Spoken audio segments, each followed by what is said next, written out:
Okay, and sorry for the change in color, but I needed to put a white background here. So now we know about global and local maxima, but that example of stable point equilibrium, like I said, I've got a ball. As long as I, kind of let it go here, I've got some friction, it's going to go, it's going to settle down here, but obviously this is only a local point, local well of equilibrium. If I put too much energy in this system, in this ball here, it's going to go over here, and this is going to be like that tipping point, that point of criticality here. Okay, so another thing to think about in terms of complex systems and their operation, their operational environment, is that we distinguish between different types of landscapes. So imagine you're designing the Mars rover. You're working down at Jet Propulsion Lab, NASA, wherever you're designing a rover.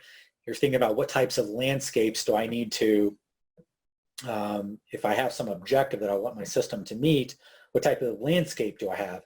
Now, a simple landscape would be, now I could zoom in this mountain here, I can zoom into this mountain, and obviously there's more rugged terrain under there, but the basic idea is I'd imagine that I just have one peak.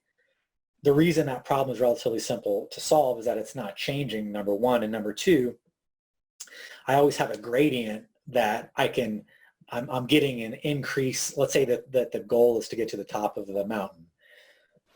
I can take a very simple measurement that says, okay, which is the direction of maximum gradient? I can use a gradient ascent type algorithm, very simply get to the top. I don't have to have a very intelligent system to solve that type of problem.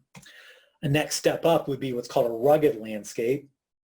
I couldn't find a great picture of this, but just imagine that rather than having a single peak, I've got multiple peaks. So in this case, I have to do some searching. And this is why if you looked at my lecture on optimization under the advanced algorithms, I was talking about other methodologies like swarm optimization and genetic algorithms, because the whole goal behind there is to explore the trade-off between what's called exploration and exploitation. So in other words, let's say that I'm a species in an ecosystem. I have some type of genetic advantage being in a given location.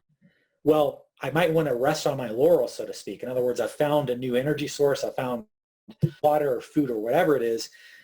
You would think, well, maybe there's some incentive to sort of stop exploring the space, be fat and happy, so to speak, where I am at this new source. But nature doesn't do that, and there's a very good reason for that. The genome will continue to mutate. There'll be random mutations just in case, basically, the environment starts changing. Like I said, there's always this trade-off, and it depends on how stable the niche is, but there's always a trade-off between how much energy should you put into exploration versus how much energy should you put into exploitation of an energy source. This is something I heard, I don't know if you guys agree with me or not, but I remember reading sort of related to this. One time I was reading about something online about relationships, and it said something to the effect, this is like interpersonal, intimate relationships or whatever.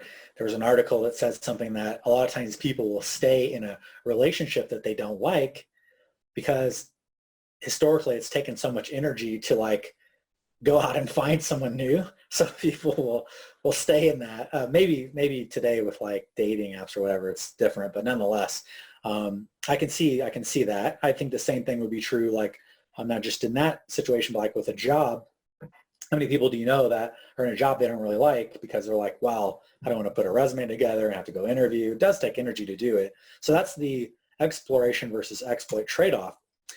But complex systems specifically are sort of, as I'll say here, an emergent property that complexity actually arises in many systems because the landscape itself is not only rugged, but also what's called dancing.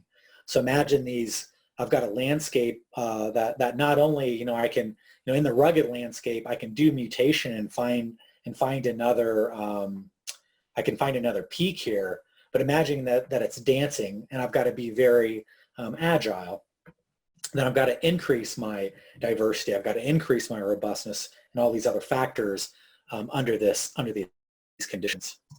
So as I say here, we can think of complexity as a solution for optimization of systems, complex systems, in the face of dancing landscapes. This is, you can think of it, in my mind this is true, but you can think of it as like, why do I have, like when we code genetic algorithms, the reason why they're so effective at solving different problems is that you intentionally put in not only, we cross genes together. In other words, we simulate mating between two chromosomes to simulate reproduction. We also intentionally put in mutation. We put in random mutations because we want to search. We want to have stochastic jumps in the search space.